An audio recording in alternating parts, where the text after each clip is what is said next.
पश्चिम बंगाल में डेंगू की स्थिति विकराल रूप ले चुकी है। स्वास्थ्य विभाग के अधिकारी स्वीकार कर रहे हैं कि इस साल डेंगू के मामलों की संख्या ने पिछले कुछ वर्षों में एक रिकॉर्ड बनाया है। इस साल डेंगू के मरीजों की संख्या 50,000 के करीब है और आधिकारिक तौर पर राज्य में अब तक संक्रमितों की संख्या 48,057 है। वहीं आपको बता दें कि पिछले हफ्ते कोलकाता के वार्ड नंबर 3 के बेलगाचा इलाके से एक 5 साल की मासूम बच्ची की जान इसी डेंगू की वजह से चली गई थी और आज भी बेलगाचा इलाके में एक नामी व्यक्ति का देहांत इसी डेंगू के कारण हो गया। और इसी बीच शुक्रवार को डेंगू संक्रमण से कोलकाता के बेलघाट स्थित आईडी अस्पताल के असिस्टेंट सुपर अनिबान हाजरा की अस्पताल में इलाज के दौरान मौत हो गई। हावड़ा के निवासी स्वास्थ्य अधिकारी 42 साल के थे। अस्पताल के सूत्रों के मुताबिक अनिबान को 1 नवंबर को डेंगू के संक्रमण के चलते वहां भर्ती कराया गया था। डेंगू उपचार नियमों के अनुसार उपचार शुरू हुआ था, मगर गुरुवार की शाम से बिगड़ने लगी थी तबीयत। गुरुवार की शाम को अचानक उनकी तबीयत बिगड़ गई और प्लेटलेट गिरकर 16,000 पर आ गया। इसके बाद प्लेटलेट चढ़ाने के बाद स्थिति कुछ हद तक नियंत्रित हुई थी, मगर शुक्रवार की सुबह अनिबान की तबीयत फिर से बिगड़ गई। उन्हें हार्ट और ब्लड प्रेशर की समस्या पैदा हुई। आनन फानन में उन्हें सीसीयू ले जाया गया और इलाज शुरू किया गया, लेकिन उनकी जान नहीं बचाई जा सकी। आईडी अस्पताल के एक सूत्र के अनुसार अनिबान कोविड की स्थिति में भी गंभीर रूप से बीमार थे और लंबे इलाज के बाद वे ठीक हो गए थे। हाल के दिनों में उनके शरीर में डेंगू का संक्रमण पाया गया था। मृतकों की संख्या को लेकर डेथ ऑडिट करवा रही है बंगाल सरकार। मृतकों की संख्या को लेकर असमंजस की स्थिति है।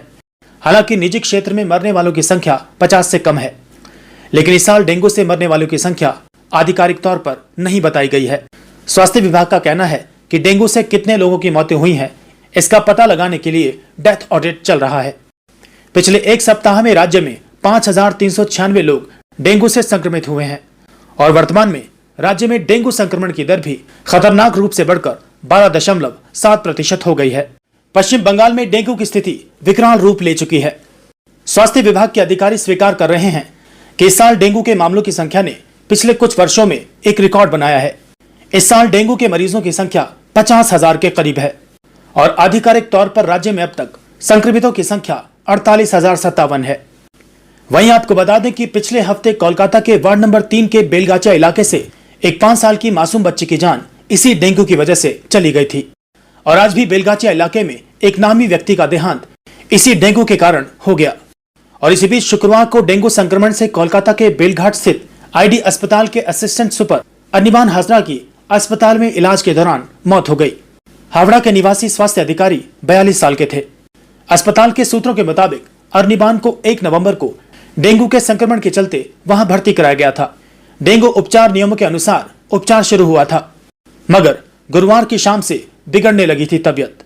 गुरुवार की शाम को अचानक उनकी तबीयत बिगड़ गई और प्लेटलेट गिरकर 16,000 पर आ गया। इसके बाद प्लेटलेट चढ़ाने के बाद स्थिति कुछ हद तक नियंत्रित हुई थी, मगर शुक्रवार की सुबह अनिबान की तबीयत फिर से बिगड़ गई। उन्हें हार्ट और ब्लड प्रेशर की समस्या पैदा हुई। आनन फानन में उन्हें सीसीयू ले जाया गया और इलाज शुरू किया गया, लेकिन उनकी जान नहीं बचाई जा सकी। आईडी अस्पताल के एक सूत्र के अनुसार अनिबान कोविड की स्थिति में भी गंभीर रूप से बीमार थे और लंबे इलाज के बाद वे ठीक हो गए थे। हाल के दिनों में उनके शरीर में डेंगू का संक्रमण पाया गया था। मृतकों की संख्या को लेकर डेथ ऑडिट करवा रही है बंगाल सरकार। मृतकों की संख्या को लेकर असमंजस की स्थिति है। हालांकि निजी क्षेत्र में मरने वालों की संख्या 50 से कम है, लेकिन इस साल डेंगू से मरने वालों की संख्या आधिकारिक तौर पर नहीं बताई गई है। स्वास्थ्य विभाग का कहना है कि डेंगू से कितने लोगों की मौतें हुई हैं, इसका पता लगाने के लिए डेथ ऑडिट चल रहा है। पिछले एक सप्ताह में राज्य में 5,396 लोग डेंगू से संक्रमित हुए हैं और वर्तमान में राज्य में डेंगू संक्रमण की दर भी खतरनाक रूप से बढ़कर 12.7% हो गई है।